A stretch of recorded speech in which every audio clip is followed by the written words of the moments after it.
Masechet Baba Batra, Daf Lamed Chet. On va commencer Bezrat Hashem Daf Lamed Zayin Amud Bet. À l'avant-dernière ligne, Amre Nardé. Ils ont dit les Chachamim de Nardéa. Ayman des Avil Dikla le Chavre. Ayman des Avil Dikla le Chavre, celui qui vend un palmier à son ami. Kanile, l'acheteur Laki, Mishipule, Ad Teoma.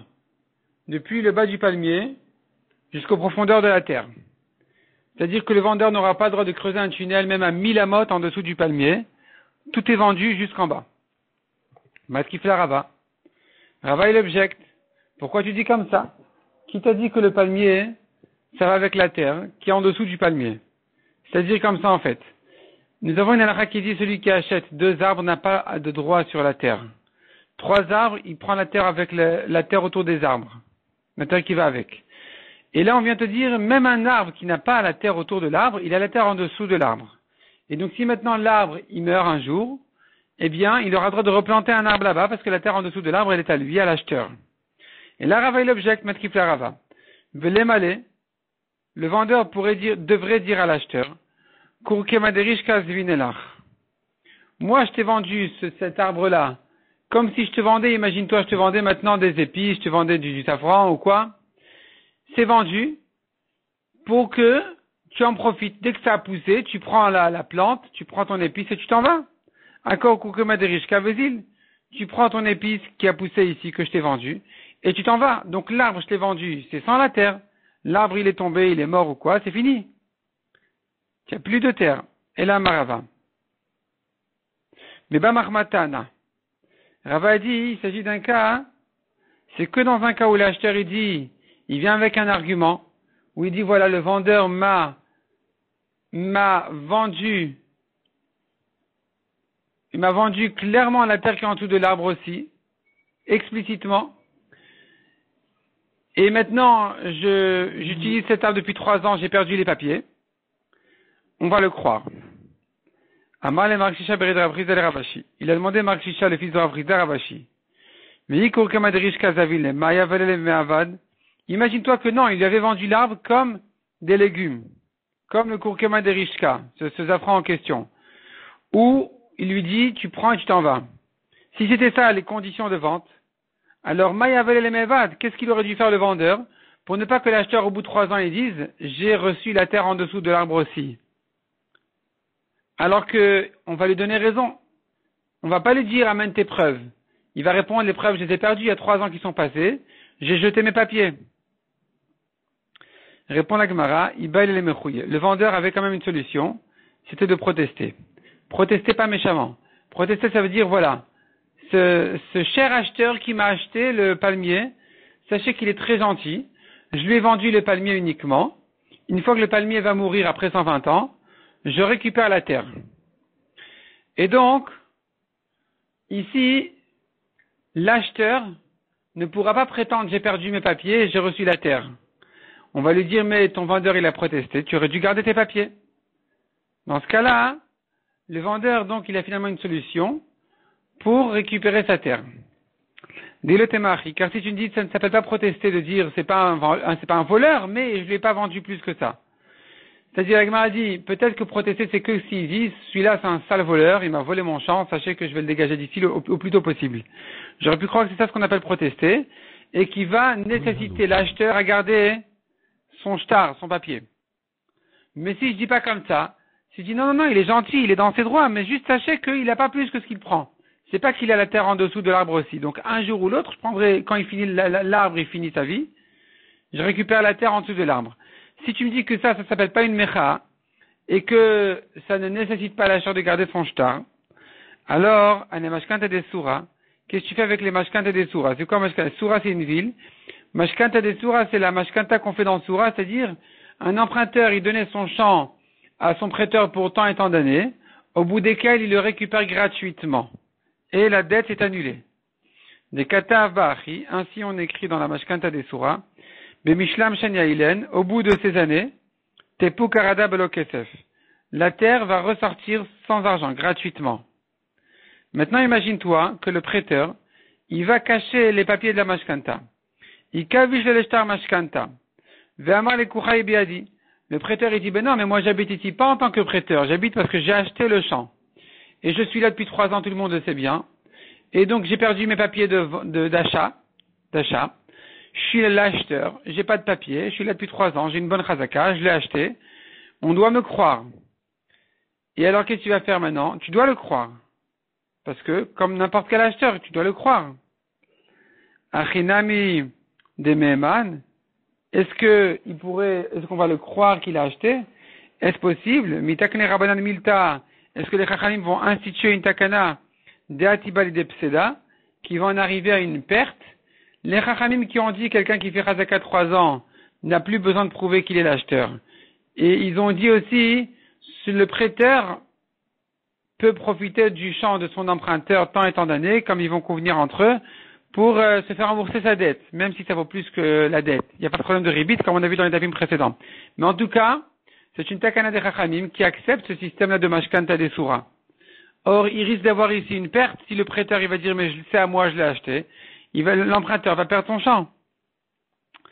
Et là, donc tu es obligé de dire qu'il y a une solution. Tu es obligé de trouver une solution pour l'emprunteur. Il baille les mechouillés. L'emprunteur aurait dû protester. Il aurait dû dire aux gens, sachez, cet homme-là qui prend mon champ et qui habite depuis 3 ans ou qui va habiter 3 ans, c'est pas qu'il me l'a acheté, c'est qu'il m'a prêté de l'argent, il profite du champ comme mashkanta des souras. Et donc maintenant, si le prêteur au bout de 3 ans il dit mais je l'ai acheté, on va lui dire amène tes papiers. Il va dire je les ai perdus, on va lui dire mais l'autre il a fait une mecha, il a protesté, tu n'aurais pas dû perdre tes papiers. Pareil ici, concernant la terre en dessous de l'arbre, celui qui profite de l'arbre 3 ans, il pourrait dire j'ai la terre aussi. Et pour qu'elle ne soit pas perdue au vendeur, dans le cas où il a dit clairement, dans le cas où il n'était pas question qu'il prenne la terre en dessous de l'arbre, il doit protester. Mishnah suivante. Shalosh Aratot HaChazaka. Concernant la Chazaka, on partage Eretz Israël en 3 régions. Yehuda, c'est le centre ou sud d'Eretz Israël. À l'époque, c'était le sud. Ve'ever Yarden, à l'est du Yarden. Ve'a Galil, et le nord. Et quelle importance que c'est partagé en 3 régions? Ayab Yehuda verzik Bagalil, si le contesteur était à Yehuda, il était au sud d'Eretz Israël. Et le Marzik, il a pris le champ au nord, ou le contraire, Bagalil verzik Yehuda. Le propriétaire était au nord et l'acheteur ou le marzik, il était à Yehuda. Et na chazaka. La chazaka n'est pas valable parce que le protesteur ne veut pas protester. Il va dire de toute façon, il ne va pas m'entendre. Moi, je suis ici, lui, il est là-bas. Je vais protester, ça va servir à rien. Donc, j'ai pas protesté. Et donc, la chazaka de celui qui habite 3 ans là-bas n'est pas valable parce que le propriétaire ne pouvait pas protester de toute façon. Et donc, il aurait dû garder son shtar plus de temps. Il ne peut pas dire, mais il s'est tué pendant 3 ans. On va lui dire, il s'est tué parce que ça servait à rien de parler. La chazaka ne sera valable que s'ils sont dans la même région. Dans même 2 villes de la même région, lui il est à Yehuda et l'autre il est à Yehuda, lui il est au Galil et l'autre il est au Galil, puisque les deux sont dans la même région, alors la chazaka est valable au bout de 3 ans. Même s'il n'est pas devant lui. Le protesteur peut toujours protester, et même si c'est pas face directement au marzik, le marzik sera obligé de garder son shtar. Donc si maintenant il n'y a pas eu de mecha, il n'y a pas de témoin qui l'a protesté, le marzik a habité ici 3 ans, sa chazaka est valable, parce que tu aurais dû protester. Amar Rabbi Yehuda. Rabbi Yehuda n'est pas d'accord avec ce principe, de dire oui, Yehuda et Galil c'est trop loin et tout ça. Il dit alors si c'est trop loin, ça n'existe pas trop loin.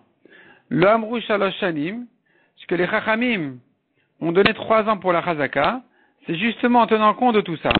Ils n'ont donné 3 ans que El Akedesh et Baspamia, que pour dire que si maintenant il est en Espagne, Viarzik Shana, et il fait chazaka 1 an, Yelchou Viodiou Shana. Disons voilà, j'ai un champ en Eretz Israël. Je suis parti en Espagne, il y a quelqu'un qui a pris mon champ 1 an. Il faut 1 an de voyage pour m'atteindre et me prévenir que mon champ a été pris. Et encore 1 an pour que je puisse revenir en Israël pour protester. Et au bout de ces 3 ans-là, c'est fini, c'est définitif. La chazaka est définitive. Donc tu vois que même si le propriétaire il est très très loin, la chazaka peut se faire derrière son dos et même très très loin. Même s'il y a 1 an de distance entre l'un et l'autre, la chazaka elle peut se faire. Donc ne me dis pas Yehuda et Galil c'est trop loin. C'est pas trop loin, la chazaka elle est toujours valable. D'ailleurs, les 3 ans qui ont été donnés d'après Rabbi Yehuda, c'est justement pour tenir compte du cas le plus loin, en principe, que à l'époque les endroits habités ça allait jusqu'en Espagne, et que maintenant, maximum, il va aller en principe jusqu'en Espagne. Et donc, il nous faut 3 ans pour le temps de le prévenir et qu'il revienne et qu'il fasse Mecha. C'est les 3 ans qu'il faut. Et c'est pour ça que les Chachamim m'ont dit, si c'est comme ça, dorénavant, toutes les Chazakot se font en 3 ans. Donc, il n'y a plus maintenant à dire Yehuda et Galil, c'est trop loin d'après Rabbi Yehuda. Demande la Gemara, mais qu'est-ce qu'il pense Tanakama? Tanakama, il a dit, si les deux sont dans 2 villes de Yehuda, ou dans 2 villes de Galil, la Chazaka, elle est bonne. C'est-à-dire que la Mecha'a, elle est bonne, il peut protester. Mais tu me dis, si c'est Yehuda et Galil, la Chazaka n'est pas bonne, et la Mecha'a, donc, ça veut dire qu'elle n'est pas bonne non plus. Donc la Gemara demande, Maïka savar Tanakama, qu'est-ce qu'il pense Tanakama? Ika savar Mecha'a, chez le Befana, Avia Mecha'a. Si Tanakama, il pense que de protester pas devant lui, pas face à lui, c'est pas valable, alors Afilu, non, Avia Mecha, c'est lui valable, alors Afilu Yehuda ve Galil Nami, ça devrait être une Chazaka, même si un il est à Yehuda, et un il est à Galil. Ika savar Mecha, chez le Befana, Avia Mecha. Et si on pense maintenant que c'est pas valable de faire une Mecha qui ne soit pas dite devant le Marzik, alors, Afilu Yehuda Yehuda Namilo. Pourquoi tu me dis s'ils sont dans 2 villes de Yehuda, la Chazaka elle est bonne? Parce que il aurait pu faire la Mecha de loin, il aurait pu protester de loin. Non, tu me dis que ça marche pas de loin. Donc on comprend pas pourquoi entre Yehuda et Galil, la Mecha ne peut pas se faire, donc la Chazaka non plus. Parce que tu me diras, puisque on dira au Marzik, toi tu habites ici depuis 3 ans, mais tu sais bien que le propriétaire il est pas là, et sa Mecha, il peut pas protester, parce qu'il est trop loin. Donc il n'a pas protesté, il n'a pas fait de Mecha. Du coup, tu peux pas dire si c'est tu pendant 3 ans, je peux jeter mes papiers. Il s'est tu parce que ça servira à rien de parler, de toute façon tu n'entends pas. Donc donc tu devrais garder tes papiers encore. Et donc ça c'est pour Yehuda et Galil. Quand on est dans 2 villes de Yehuda, on ne dit pas la Mecha elle va se faire savoir. Là-bas on dit la Mecha elle va oui se faire savoir. Yehuda Galil ça se fait pas savoir, Yehuda ça se fait oui savoir. Pourquoi? Amar Rabbi Abba Bar Mama l'Amarav. Nolam Katsavar Mecha Shel Befanav Avia Mecha. Tanakama il pense que la Mecha qui se fait même si c'est pas face à lui, elle est bonne. Ou Mishnatenu Bishat Cherum Shanu. Notre Mishnah c'est un temps de guerre. Entre Yehuda et Galil il y avait la guerre et donc il n'y avait pas de passage de l'un à l'autre. Il n'y avait pas les allers-retours. Les gens ne voyageaient pas de là à là et donc la Mecha le message ne serait pas passé. C'était pas la peine de protester, de toute façon le Marzik n'aurait pas entendu. Donc le Marzik ne peut pas se dire si c'est tu 3 ans, je garde pas mes papiers. Il devrait lui les garder. Ça c'est pour Yehuda et Galil.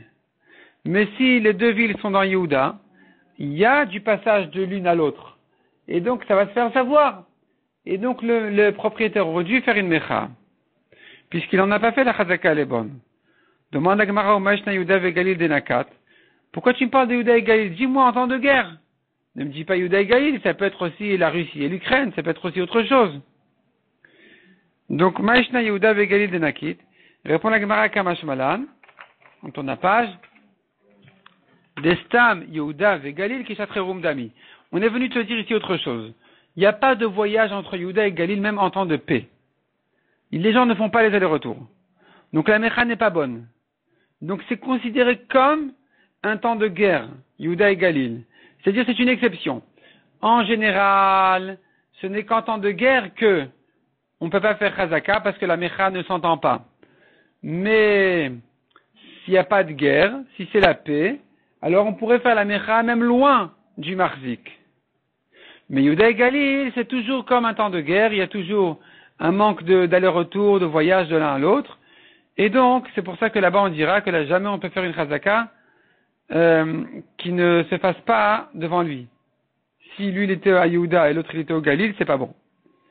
Amar Abida Amarav. En marzikin minirse boreach. Quelqu'un qui s'est sauvé, la Chazaka sur ses biens n'est pas valable.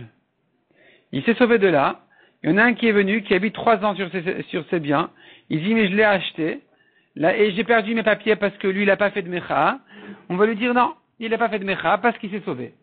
Et tu aurais dû garder tes papiers. Kemri takame de Shmuel à Marli. Rav Yuda a dit, quand Rav il est niftar, quand mon maître Rav est niftar, je suis allé ensuite chez Shmuel, et je lui ai répété cette halakha que j'avais appris de Rav. Il m'a objecté, pourquoi quand il s'est sauvé, la chazaka n'est pas bonne? Il avait qu'à faire une mecha, est-ce que la mecha doit se faire devant lui?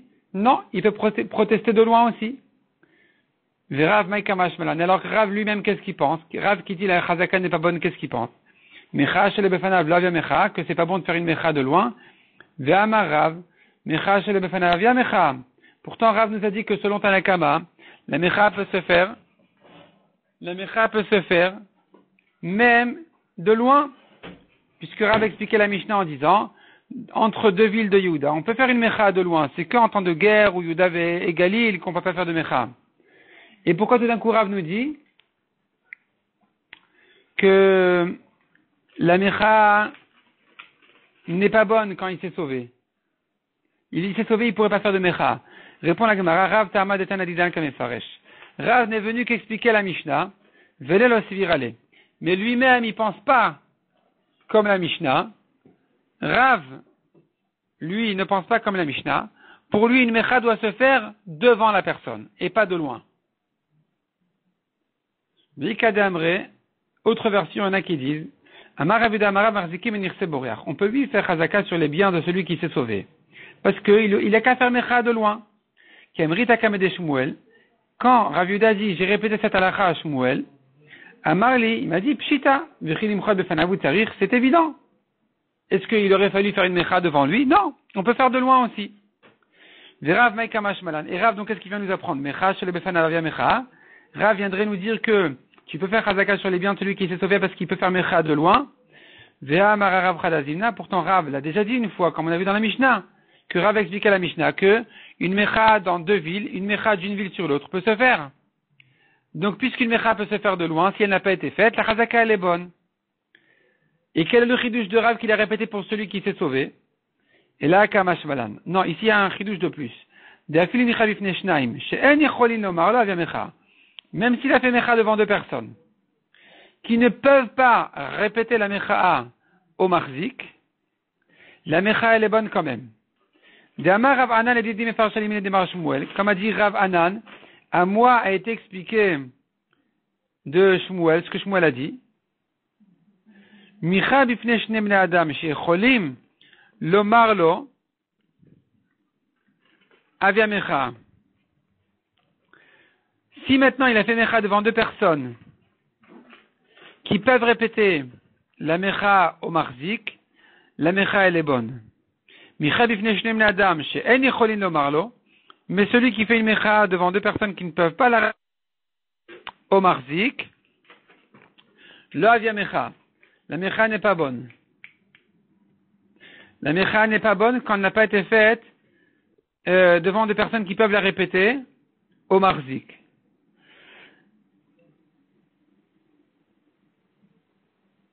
Et donc, ça c'est ce que Shmuel y pense. Ça c'est ce que Shmuel y dit. Mais Rav vient te dire non, on peut faire une mecha même devant deux personnes qui ne peuvent pas la répéter. Ils peuvent pas, ils vont pas prendre la route là-bas, ils vont pas aller jusqu'au marzik. Et donc moi voilà, je suis dans une ville très loin, je fais la mecha devant deux témoins que je sais qu'ils peuvent pas la répéter au marzik parce que je sais qu'ils sont trop vieux ou ils vont pas aller là-bas. Et malgré tout, selon Rav, la mecha elle est bonne, c'est ça le chidouche d'ici. Il s'est sauvé, il peut quand même faire la mecha. Pourquoi? Rav chavra chavra itle. Rav il dit ton ami a un ami, chavra de chavra chavra itle. Et l'ami de ton ami a un ami. Donc même si maintenant je fais la mecha très très loin, devant deux personnes qui ne peuvent pas la répéter, mais ces gens-là, ils vont la répéter à leurs amis, qui vont la répéter à leurs amis, ça va arriver jusqu'au marzik. Amar Rava ilcheta. Quelle est la lacha conclut Rava? En marzikin menirse boreach, on ne fait pas de chazaka sur les biens de celui qui s'est sauvé, car il ne peut pas faire de mecha. Ou mecha shel befanav avia mecha. Et une mecha qui se fait de loin, elle est bonne. La Gemara demande tarté, tu me dis deux halachot contradictoires. Dire on ne fait pas une chazaka sur les biens de celui qui s'est sauvé, c'est comme si tu me disais, parce que lui ne peut pas faire de mecha. Donc quand il n'en a pas fait, tu ne peux pas te permettre de jeter tes papiers. peux pas dire voilà, il s'est tué. De toute façon, sa mecha n'aurait pas été valable. Il n'aurait pas pu la faire de loin. Donc tu dois garder tes papiers. C'est que s'il est proche et qu'il s'est tué que tu peux perdre tes papiers. Mais s'il est loin, tu sais pas quand il va revenir. Et la mecha, il la fait pas de loin. D'autre part, tu me dis la mecha peut se faire de loin. Si elle peut se faire de loin que je l'ai pas entendu, je devrais pouvoir jeter mes papiers. Ma chazaka devrait être bonne. Donc c'est contradictoire. Lokasha répond la Gemara. Kan beborach mahmat mamon, kan beborach mahmat mardin. Ça dépend pourquoi il s'est sauvé. Ça dépend pour quelle raison il s'est sauvé. S'il s'est sauvé mahmat mamon, parce qu'il avait des dettes, il s'est sauvé de la ville, parce qu'il avait des dettes, alors, il aurait dû protester de loin. Et il n'a rien à voir, il n'a rien à craindre, parce que, de toute façon, son créancier, il peut pas venir le trouver. Il est trop loin. Il va pas pouvoir l'attaquer. Alors, il aurait dû faire la mecha de là où il était, de manière à ce qu'on puisse pas faire de chazakot sur ses biens. Puisqu'il ne l'a pas faite, la chazaka elle est valable. Par contre, s'il s'est sauvé parce qu'il a peur du roi, Mahmat Mardin, il y a un problème de danger, il a tué quelqu'un, on va le mettre en prison, on va lui faire des problèmes, il se sauve pour se cacher. Quelqu'un qui se sauve pour se cacher, il va pas protester. De loin, il va pas protester. Même de loin. Parce qu'il a peur qu'on l'attrape. Celui-là, donc, c'est sur lui qu'on a dit on peut pas faire de chazaka sur les biens de quelqu'un qui s'est sauvé. Parce que, en principe, la mecha, elle peut se faire de loin. Mais dans ce cas-là, il veut pas faire de mecha de loin. Et s'il ne peut pas faire de mecha de loin, alors tu dois garder tes papiers parce que tu sais pas qu'est-ce qu'il en pense. Peut-être qu'il va revenir et qu'il va contester. Donc, le fait qu'il s'est tué pendant 3 ans n'est pas la preuve que il accepte que te considérer comme un propriétaire. Et donc, finalement, tu dois garder tes papiers. La chazaka ne sera pas bonne dans ce cas-là.